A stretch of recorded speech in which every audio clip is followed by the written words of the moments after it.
This session is from Beyond Venture Funding, and we feature here Dr. Zaki Ahmed, who's Technical and Scientific Director at Pulsiv. Thanks very much, Andrew. Hello, everyone. My name is Zaki Ahmed, and I'm the uh, Scientific Director of Pulsiv. Pulsiv is a spin-out from Plymouth University, which was established. It was set up in 2013 and has gone through a number of different funding rounds, which I will go through in the slides. Okay. So my background is actually in communication engineering and not really in the power electronics space. And that turned out to be an advantage because setting up Pulsiv, I approached certain problems with a communications hat on as opposed to a power hat, and that brought a lot of insight.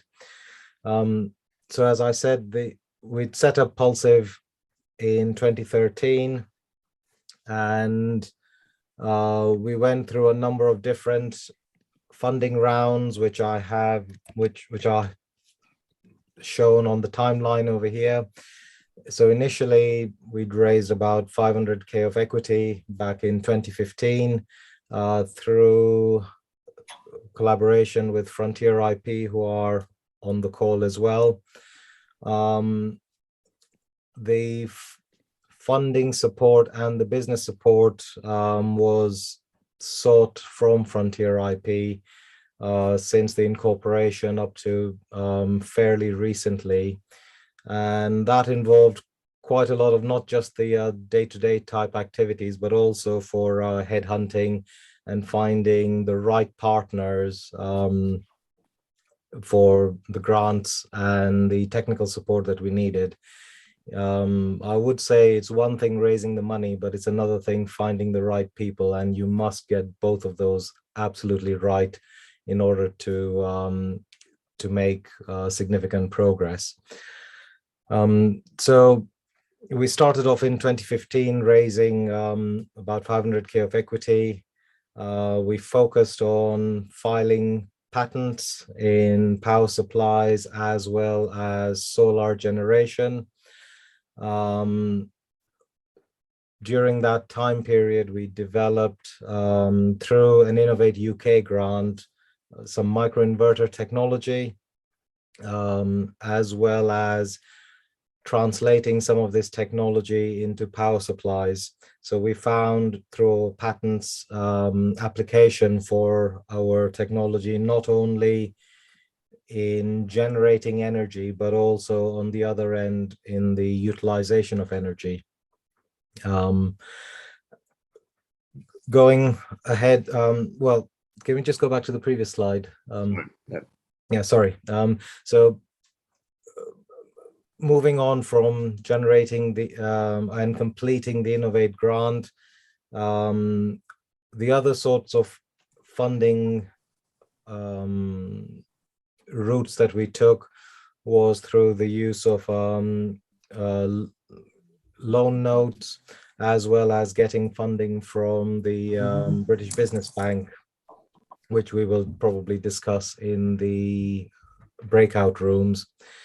We recently raised 1.5 million in terms of investment, and at that point appointed a CEO and moved the technology out from the university into the company, and very recently appointed a CFO to guide us and lead the future funding rounds. So there has been quite a lot of different types of funding that we have accessed in the past 6 to 8 years, and we've transitioned all the IP from the university where it all started now completely into the company. Can we go to the next slide, please? So as a company, IP features very, very heavily within our portfolio. We have a lot of granted patents within 5 or 6 patent families, and quite a few still pending. And the filings cover our core IP as well as overlapping patents wherever possible.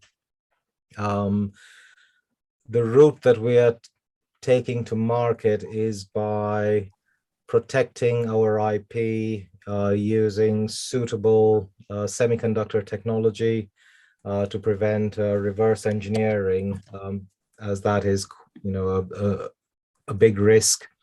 The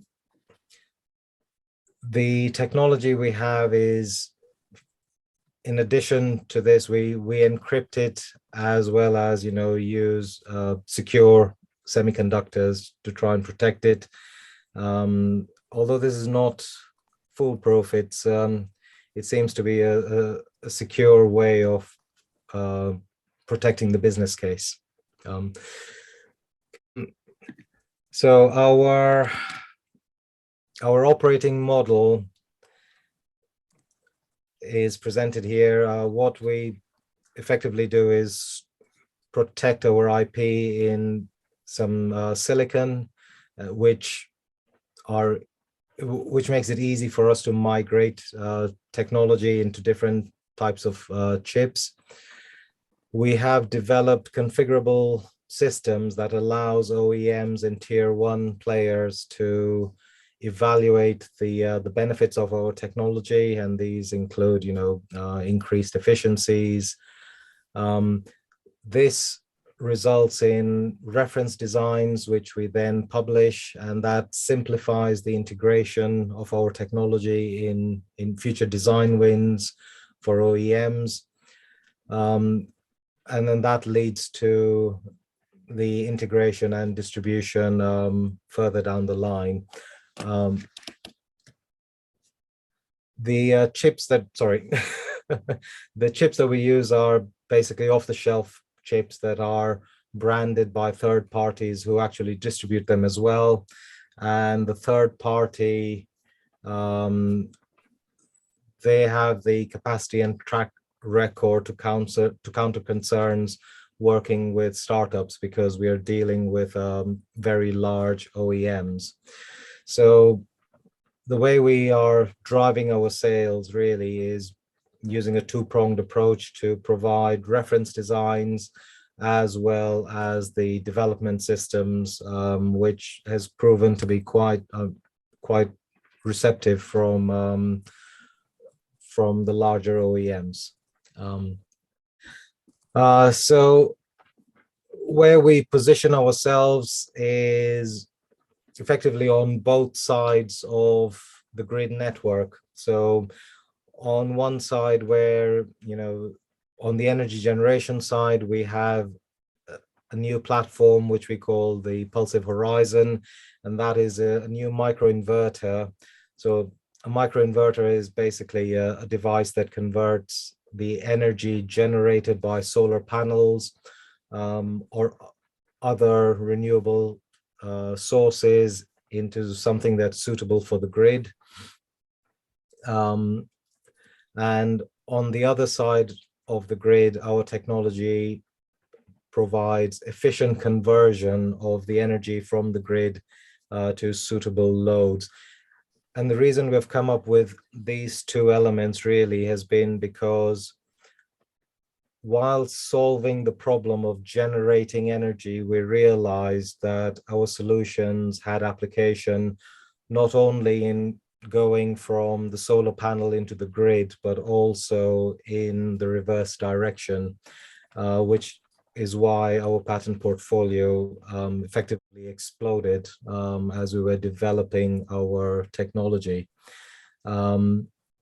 So yeah, we've moved from that large picture, focusing on our IP to ensure that we have a scalable solution that applies to both sides of the technologies that we're looking at.